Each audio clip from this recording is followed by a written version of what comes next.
You can see that's the noise that we're going to try and cure here. Okay, I have an electric fireplace with an electric blower motor, and the other day it started squealing, and so I decided to take it apart and figure it out. Spent a lot of time on YouTube and couldn't really find what was the cause of the problem, and I've actually determined the cause of the problem, so I'll share that.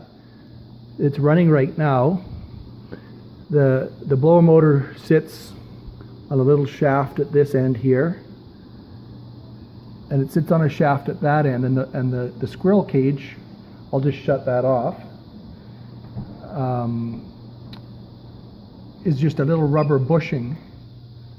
And you can see that rubber bushing is just sitting on that shaft there. And what's happening is that this squirrel cage is traveling this way, and these little fins here are just starting, to touch. And that's that rattling noise. I didn't know what it was at first. So I took it apart and I removed these screws here, and the motor came off, and then I pulled off this part here. And I put a little bit of lubrication right there. It's a metal on metal, metal on metal there. I slid everything back together, and sure enough, it was working fine, and then it started to slide again. And I put a little something underneath here just to lift it up so it's uphill for it to slide, and it seems to have quit sliding.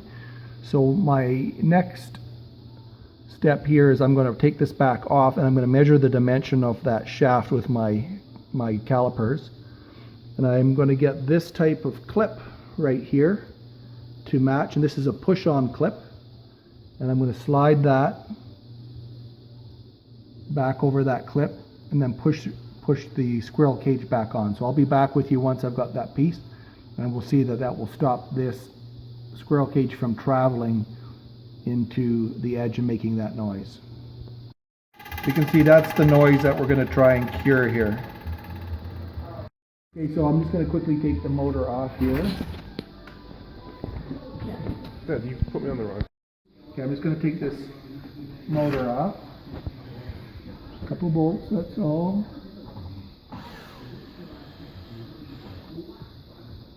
Yeah, that one there, that's off. This little cap pops off here. Ouch, that's hot because I've been running it for a while.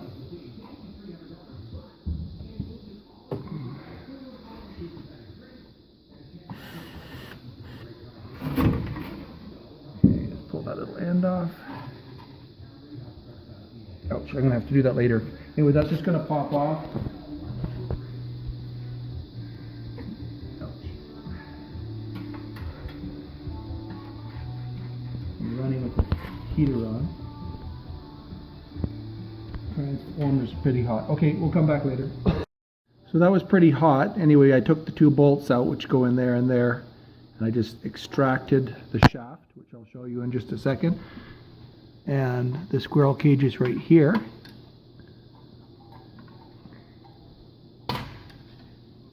If I had two hands, what you can see is that in the squirrel cage, that shaft from the motor actually just sits on this rubber bushing. So it's just a friction fit. What I'm going to do is put a little clip on the shaft, which is right here. This was in the motor. The motor's cool now, and that just is a friction fit right there. But what's happening is this sliding down right there. So we're just going to measure that with our vernier calipers, and I've just done that, and it's 5 millimeters. And if you want to convert that to imperial, you can. And I'm going to go out to Napa, our local automotive, and buy one of these push-on retaining rings, 5 millimeters. I'll be back in a bit. Well, I'm back from Napa, and got my retaining clips and 49 spares for a few dollars, and we tested it, and it's just going to slide on. So I'm going to push that one back off. I'm going to reassemble the motor. I've got to take that trial one off, and I'll be sliding it in, and then I'm going to push that clip on. We'll just come over here and have a look here. I've got to go through there first, so I have to take that clip off. And then when it's just poking through the hole there, I will slide the rubber bushing of the squirrel cage back on and put that little clip on, and we'll have that. So we'll be right back. Okay, so I'll reassemble this.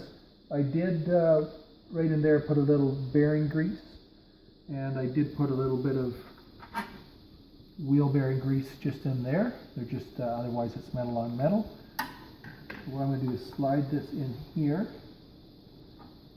just enough. I'm going to take a little push-on clip that I just bought at Napa for $50 for a few dollars. A bit of a push. There we go.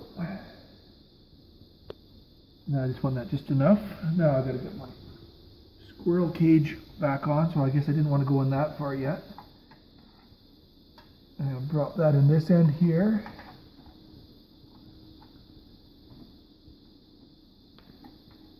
There we go. I'm going to pull this back out a bit with that little clip on, just enough to clear. And now I can push it back in. There you go. I've got to kind of push against the bushing to get it in. Try not to bend the little aluminum fins here. And of course I'm coming there, it's just coming through the bushing now, and at the same time I'm pushing my little retaining clip that I just bought. Now slide the motor on.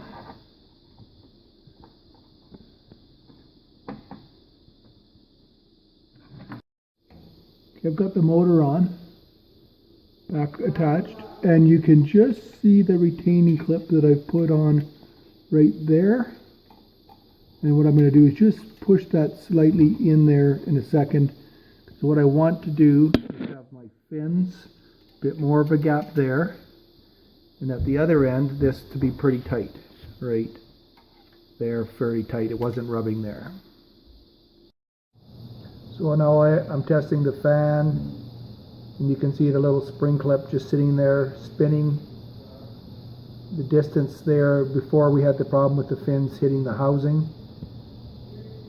At this end here, my spacing's about there. That seems to be more tolerant at that end.